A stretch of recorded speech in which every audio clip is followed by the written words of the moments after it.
여러분, 세계에서 제일 많이 1억 명 이상 전도를 제일 많이 한 사람, 이제 무디죠. 그 유명한 전도자 무디가 그 무명이었던 청년 시절의 이야기 먼저 좀 하겠습니다. 무디가 청년이었을 때 그가 나가는 교회에서 직분자를 세우려고 할 때 이 청년 무디도 그 직분자 명단에 올라갔다고 합니다. 그런데 그때 사람들은 무디를 보면서 하나같이 이런 얘기를 하더래요. 에휴, 저 사람은 학벌도 없고 배우지도 못한 사람, 말도 세련되지 못하고 말도 잘 못하고 그리고 특별한 재능도 없는 사람이야. 저런 사람이 어떻게 직분자 명단에 올라왔는지 모르겠어. 이런 말들을 하더래요. 모두들 무디를 이렇게 부정적으로 본 거죠. 한마디로 직분자감이 아니다. 이런 말입니다. 그런데 무디를 그 중에서도 긍정적으로 보는 한 사람이 있었어요. 그 사람이 누구일까요?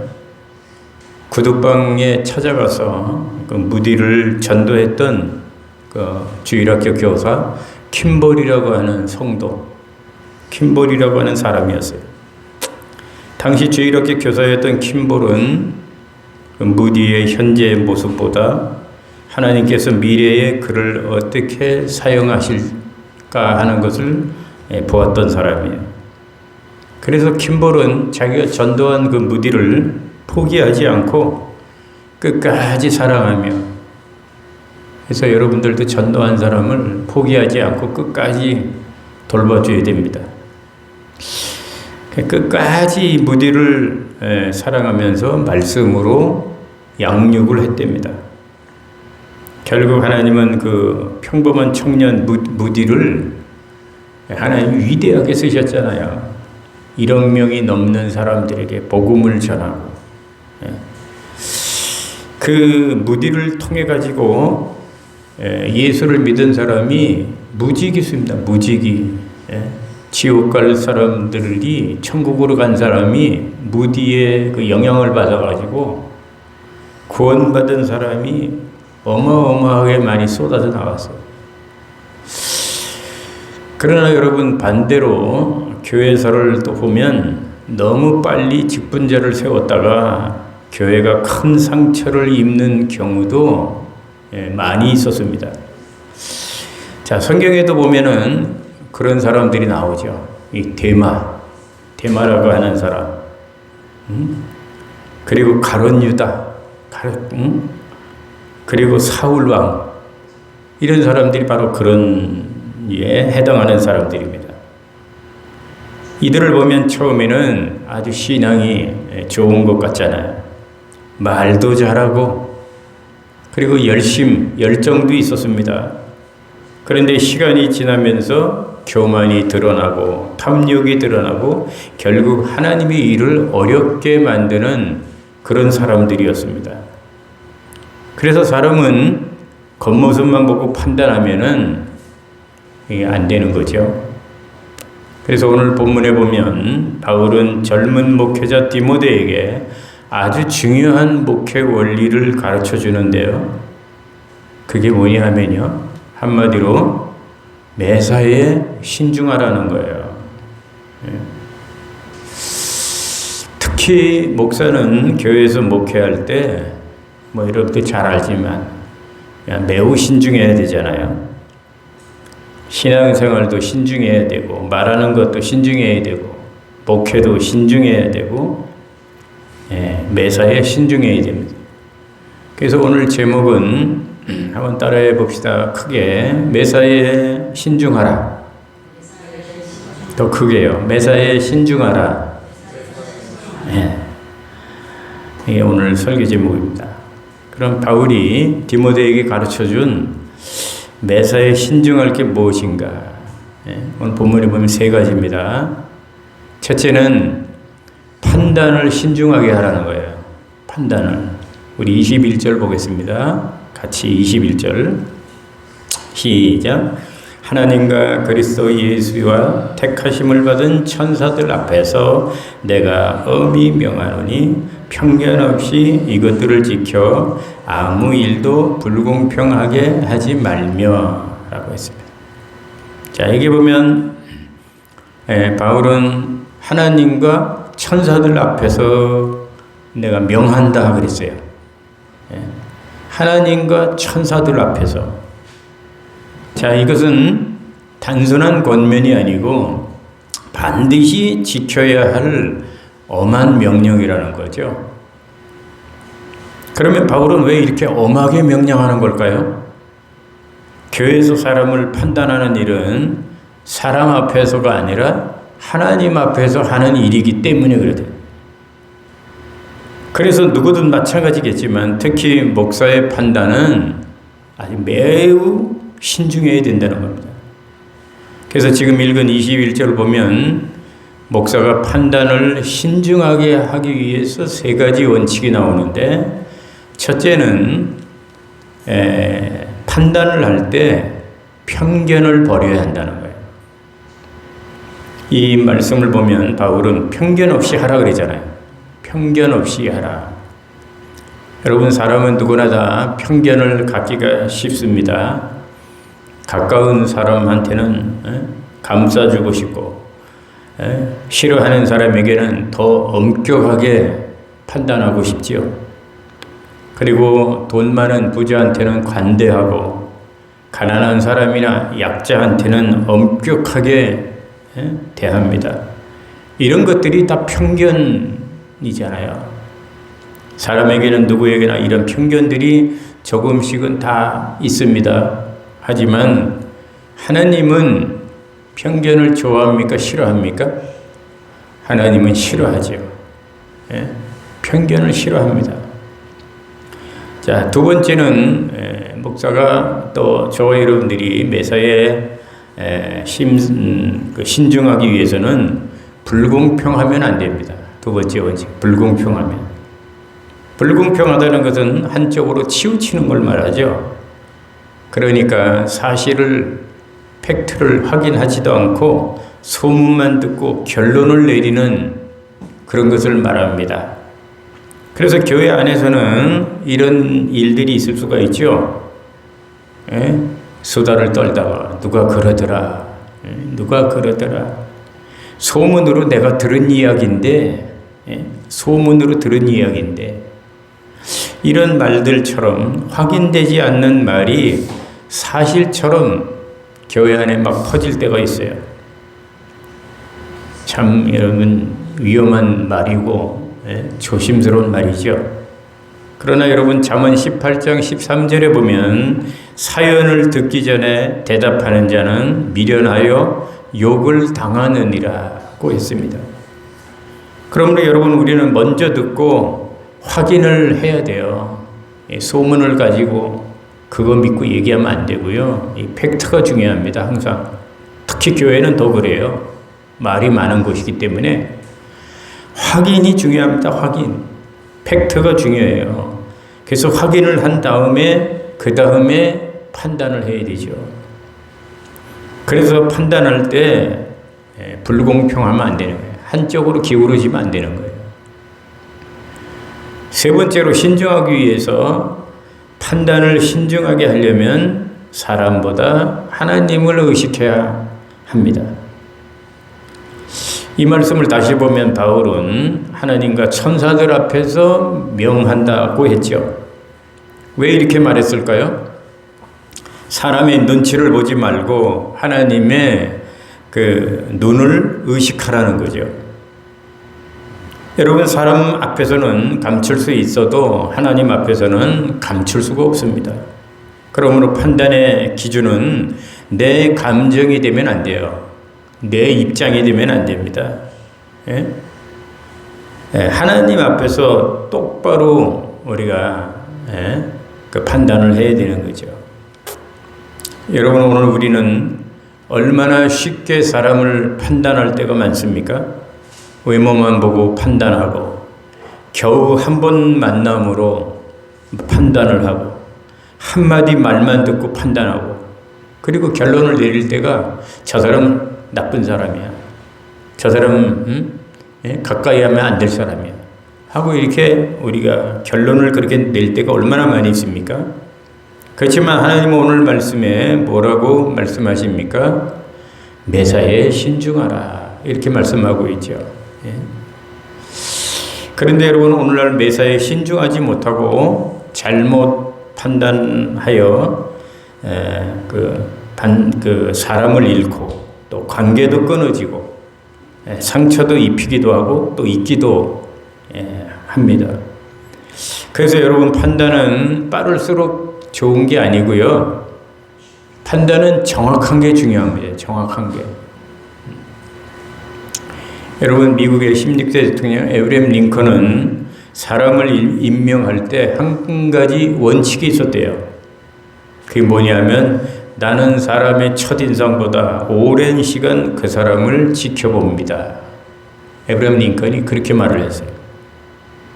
그래서 그는 사람을 중요한 요직에 앉힐 때는 그 사람을 오래오래 지켜봤다고 그럽니다.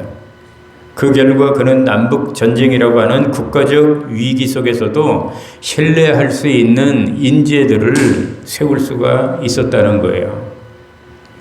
교회도 마찬가지죠. 사람은 한 번의 감동보다 오랜 삶이 더 중요합니다. 그래서 바울은 편견 없이 한쪽으로 치우치지 않는 불공평 없이 판단을 신중하게 하라고 그렇게 말씀하고 있는 거죠. 자, 두 번째입니다. 뭘 신중하라고 했을까요, 바울이? 두 번째는 직분자 세우는 일을 신중하라고 말씀하고 있습니다. 22절 보죠. 같이 22절이요. 시작. 아무에게나 경솔히 안수하지 말고 다른 사람의 죄에 간섭하지 말며 네 자신을 지켜 정결케 하라고 했습니다. 자, 바울은 첫 번째로 판단을 신중하게 하라고 한 후에 이제는 교회 직분자 세우는 문제를 말하고 있습니다. 교회 직분자 세우는 일을 어떻게 하라는 거예요? 신중하게 하라는 거죠. 여기 안수가 나옵니다. 머리에다가 목사가 안수하는 거 아시죠? 이 안수는 교회에서 목사가 단순히 성도의 머리에 손을 얹는 안수를 말하는 게 아니라 교회에서 장로나 안수집사나 권사님이나 이런 이제 중직자들을 세울 때 안수하는 것을 말하는 것인데, 그러므로 교회에서 직분자를 세울 때 아무에게나 안수하지 말고, 이 말은 직분자를 세울 때 신중하라는 거예요. 세우지 말라는 건 아니고 세우긴 세우되 신중하라는 거예요. 그러면 직분자를 세울 때 어떻게 해야 될까요? 첫째는 사람을 오래 지켜봐야 됩니다. 여기 아무에게나 안수하지 말고라는 말은 아무에게나 직분을 주지 말라는 거죠. 하나님의 이 거룩한 직분을 소나 개나 아무나 막 직분을 남발하지 말라는 거예요. 왜 직분을 아무에게나 주지 말라고 했을까요? 사람은 하루 이틀 보고 알 수가 없기 때문이죠. 우리 속담에도 우물 열 길 속은 알 수 있어도 사람 한 길 속은 알 수가 없다는 그런 말이 있잖아요. 그래서 사람은 처음엔 다 겸손해 보입니다. 처음에는 다 충성스러워 보이고 처음에는 다 믿음이 좋아 보입니다. 그러나 안타깝게도 시간이 지나면 교만이 드러나고 욕심이 드러나고 성품이 드러나고, 그래서 바울은 직분자를 급하게 세우지 말라 이렇게 말씀하고 있는 거예요. 저도 목회하면서 경험이 없어가지고 직분자를 빨리 경솔하게 세워서 후회하는 일들이 한두 번이 아닙니다. 어떤 분은 직분자를 참 잘 세웠다 이런 분도 있지만은 뒤를 돌아보면 저 사람은 그때 직분을 주지 말았어야 되는데, 아니면 더 있다 줘야 되는데, 뭐 이런 후회하는 그런 분들이 많습니다. 장로님이나 권사님이나 안수 집사님을 경솔하게 세웠을 때 그들이 처음에는 그렇게 열심히 하더니 시간이 지나면서 교회를 명분도 없이 떠나버리고, 그러는 사례가 너무 많고 또 실망시키는 일들이 너무나 많더라고요. 그래서 이제는 교회에 사람이 없다고 해서 함부로 직분자를 세우려고 하진 않습니다. 두 번째로 직분자를 세울 때 잘하는 사람보다는 신실한 사람을 세워야 됩니다. 오늘날 교회는 능력 있는 사람들을 찾죠. 말 잘하고 일 잘하고 재능 있는 사람들을 찾습니다. 그러나 바울은 능력을 먼저 보지 않고 신실함을 먼저 보았습니다. 하나님도 마찬가지죠. 다윗과 요셉과 모세 같은 사람을 세울 때 긴 시간 검증을 통해서 하나님이 세우셨잖아요. 급하게 세우지 아니하시고. 그러므로 교회는 직분자를 세울 때 매우 신중해야 된다는 거예요. 자, 그러면 큰 세 번째입니다. 뭘 또 신중하라고 바울은 말하고 있죠? 건강관리도 신중하라고 말씀하고 있습니다. 건강관리 23절 우리 한번 보겠습니다. 시작. 이제부터는 물만 마시지 말고 네 위장과 자주 나는 병을 위하여는 포도주를 조금씩 쓰라. 아멘. 자, 이 말씀을 읽다 보면 사람들은 좀 의아해 할 수가 있어요. 왜냐하면 신중하라는 말씀하다가 왜 갑자기 건강 이야기를 이렇게 하는가 하면서 의아해합니다. 하지만 이것도 앞에 말씀을 앞뒤 문맥을 잘 보면 서로 연결되는 말씀입니다. 앞절 22절에서 바울은 네 자신을 지켜 정결하게 하라고 말씀을 했거든요. 그리고 이어서 네 몸도 돌보라고 권면하는 것을 보면 이거는 갑자기 튀어나온 말이 아니라 연결되는 말이에요. 이것을 보면 하나님은 우리의 육체, 이 건강, 우리의 몸도 소중히 여기시는 하나님이라는 걸 알 수가 있습니다. 디모데는 에베소를 맡은 이 바울의 믿음의 아들, 이 디모데는 육체가 약한 사람이었어요. 건강이 안 좋은 사람이었어요. 위장이 약하고 또 병이 자주 났습니다. 그래서 바울은 디모데 건강을 위해서 물만 마시지 말고 포도주를 조금씩 사용하라 이렇게 말을 하고 있는 거예요. 여러분, 지금 우리 시대는 얼마나 좋은 약들이 많이 나오고 있습니까? 제 100세 시대를 맞이해서 정말 좋은 약들이 많이 나오죠. 그러나 당시에는 약이 별로 없었어요. 깨끗한 식수도 부족했고 그래서 포도주를 약으로 많이 사용했다고 합니다. 당시에는. 여기서 중요한 것은 조금씩이라는 말이에요. 조금씩. 그러니까 이 말은 오해를 하면 안 됩니다. 포도주를 조금씩 사용해라 해가지고 술을 먹어도 좋다 이렇게 해석을 하면 안 되고요. 이 말은 바울이 술을 즐기라고 한 뜻이 아니고 병을 치료하기 위한 약으로 조금씩 사용하라는 거죠.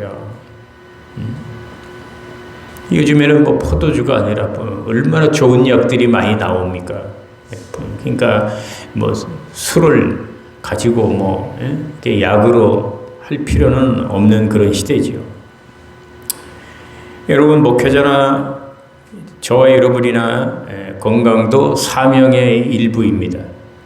어떤 사람은 믿음만 주면 되지, 뭐 건강이 뭐 나쁘든 좋든 뭐 이렇게 말을 하는 분들도 있어요. 그러나 오늘 본문을 보면 절대로 그렇지 않지요. 하나님은 디모데의 영혼만 중요하게 보시는 게 아니라 디모데의 육신도 중요하게 보십니다. 제 아무리 신령한 목회자라도 몸이 망가져서 병들어 버리면 사역을 할 수가 없잖아요. 엘리야도 탈진을 해가지고 로뎀나무 아래서 죽고 싶다고 할 때 하나님 뭐라 그랬어요? 하나님은 그 엘리야를 책망하지 않으시잖아요. 왜 네 몸을 그렇게 돌보지 않고 혹사를 시켰느냐 하면서 이 엘리야를 책망하지 아니하시고 엘리야를 먹이시고 쉬게 하시고 그리고 단잠을 자게 하셨어요. 그리고 다시 힘을 얻게 해서 사명을 감당하게 하시지 않습니까? 여러분, 하나님도 우리 몸을 귀히 여기시는 그런 하나님이십니다. 자, 그러므로 우리 성도들은 건강관리 잘해야 되죠. 건강관리. 신앙생활은 기도만 하는 게 신앙생활이 아니고요. 몸도 관리해야 되고 생활도 절제해야 되고 건강도 돌봐야 됩니다. 왜 그렇습니까? 몸이 내 것이 아니라 이 주님의 것이기 때문이죠. 우리의 이 몸이 주님의 것이다 이거죠. 그러므로 건강을 함부로 하는 것은 몸을 맡기신 하나님 앞에서 그 청지기 정신에 어긋나는 거예요. 그냥 몸을 갖다가 너무 혹사시켜도 안 돼. 몸을 갖다가 관리를 안 하면 그것도 나쁘게 말하면 하나님의 죄입니다. 죄. 명설교자 스펄전 목사님은 엄청난 설교 사역으로 몸이 지칠 대로 지치고 약해졌다고 합니다. 그래서 그는 여러 차례 과로로 쓰러졌고 의사의 권유를 받아 정기적으로 휴식을 했는데 어떤 사람들은 그걸 보고 또 비판을 하는 사람들이 있었대요. 스펄전의 정기적인 휴식을, 그래서 믿음만 있으면 쉬지 말아야 된다 하면서 스펄전을 비판을 했답니다. 그러나 스펄전은 말을 하기를 활도 계속 당기기만 하면 부러진다 이런 말을 했습니다. 여러분, 하나님께 오래 쓰임받고 싶으면 신앙의 열심도 필요하지만 쉼도 필요하죠. 건강관리가 필요합니다. 자기 몸을 잘 관리하는 것도 사명을 오래 감당하기 위한 믿음의 책임인 것입니다. 자기 관리를 잘하는 사람이 되어야 돼요. 자기 관리. 자, 그러면 마지막으로 왜 신중해야 될까요? 판단을 신중하게 하라. 직분자 세우는 것을 신중하게 하라. 네 건강관리도 신중하게 하라고 바울이 세 가지를 말을 했는데 그럼 왜 신중하라고 한 걸까? 마지막으로 생각해 봅니다. 24절부터 25절. 여기 보면 답이 나옵니다. 24절, 25절. 시작. 어떤 사람들의 죄는 밝히 드러나 먼저 심판에 나아가고 어떤 사람들의 죄는 그 뒤를 따르나니 이와 같이 선행도 밝히 드러나고 그렇지 아니한 것도 숨길 수 없느니라. 여기에 답이 나오죠. 바울은 이제 왜 신중해야 되는지 그 이유를 설명을 하고 있습니다. 마지막에 그 이유가 뭘까요? 한마디로 말하면 시간이 지나면 다 드러난다는 거죠. 시간이 지나면 다 드러난다. 뭐가 드러난다는 거예요? 바울의 말을 보면 두 가지입니다. 첫째는 죄가 드러난다는 거예요. 죄가. 시간이 지나면 죄가 드러난다. 그런데 바울은 죄가 드러나는데 두 종류의 사람이 있다고 말을 하고 있어요. 첫 번째는 이미 죄가 드러난 사람. 그래서 말하는 거 들어보면 행동하는 거 보면 벌써 아유 저 사람은 죄인이구나. 말 안 해도 벌써 탁 보면 벌써 아는 사람이 있죠. 죄가 드러나는 사람. 이런 사람은 누가 봐도 문제가 있는 사람이에요. 거짓말을 밥 먹듯이 하고 교만하고 욕심이 많고 이런 사람은 다 드러나니까 저 사람은 이미 죄가 드러난 사람 이라는 이 판단을 하는 게 어렵지가 않습니다. 그런데 두 번째 사람은 죄가 잘 드러나지 않는 사람이 있어요.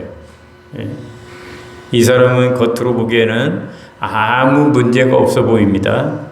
신앙도 좋은 것 같고, 이걸 준비하면서 꼭 나를 말하는 것 같다, 이런 생각이 들어요. 신앙도 좋은 것 같고 겸손한 것 같기도 하고 봉사도 열심히 하고, 그런데 시간이 지나면 그 숨겨진 죄가 하나씩 하나씩 다 드러나는 거예요. 교만도 드러나고 탐욕도 드러나고 모든 게 다 드러나는 거예요.